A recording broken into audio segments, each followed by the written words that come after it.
Yan, good evening mga katropa. Sugas pa ng plato. Kanina mga katropa, nakapunta ko sa live ni idol natin na si Tirada. Ayan, sa mga Bisayang vlogger. Yan si Tirada, taga ano po yan, Cebu. May San Fernando, Cebu. Karon nakatira na sa Davao ba yan? Davao. Sa part ng Mindanao. Taga doon kasi yung napangasawa niya. Yun, naligaw ako sa live niya. Ang kagandahan mga katropa, pag idol mo yung isang tao, tapos kukomment ka, tapos pinabasa, ang sarap ng feeling, di ba? Ayan. In-invite ko siya sa live ko tuwing 7 PM kasi yung live ko.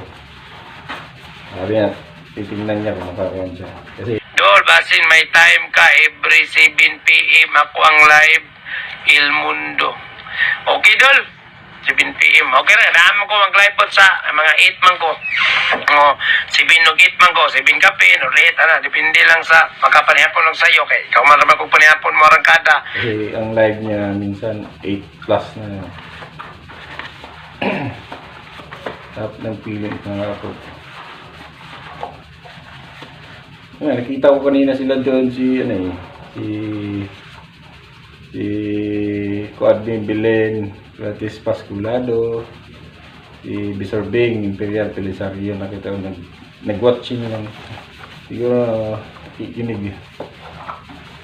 Galing. May nagpadala mga katropa. Taga Cebu rin na tayo, si Mandawi Sparkle. Yan, kakapalo ko lang din sa kanya.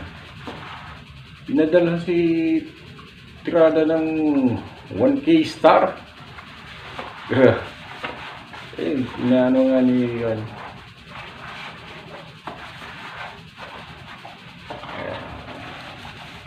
Content natin. Hugas-hugas plato. Sabi niya, tuloy-tuloy lang talaga. Upload lang ng upload araw-araw. Ang ginawa naman ni si Tirada ka ng mga tropa, hindi na siya nag-i-edit, di ba? I-edit pa niya. Matagal daw. Ay, hindi naman sa parang sinubukan lang yung walang edit, dire-diretso na ba? Kain siya, bukbang. Maganda yung ganitong content kay busog na, kita pa. Kain lang ba? Kain Tirada. Sarap na kinakain niya. Kahapon, panood ko yung nagawa na isda ba? Tapos inilaw na hipon. Yum! Kanina naman, nokos.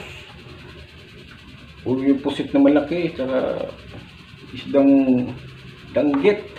Ay. Sarap. Sarap na ganun talaga ang buhay niya. Pag kumikita talaga, makakain talaga ng masarap.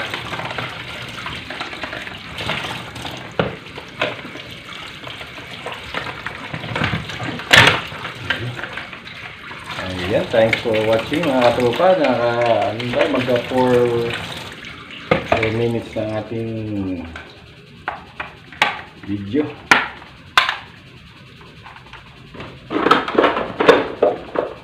Naisip ko lang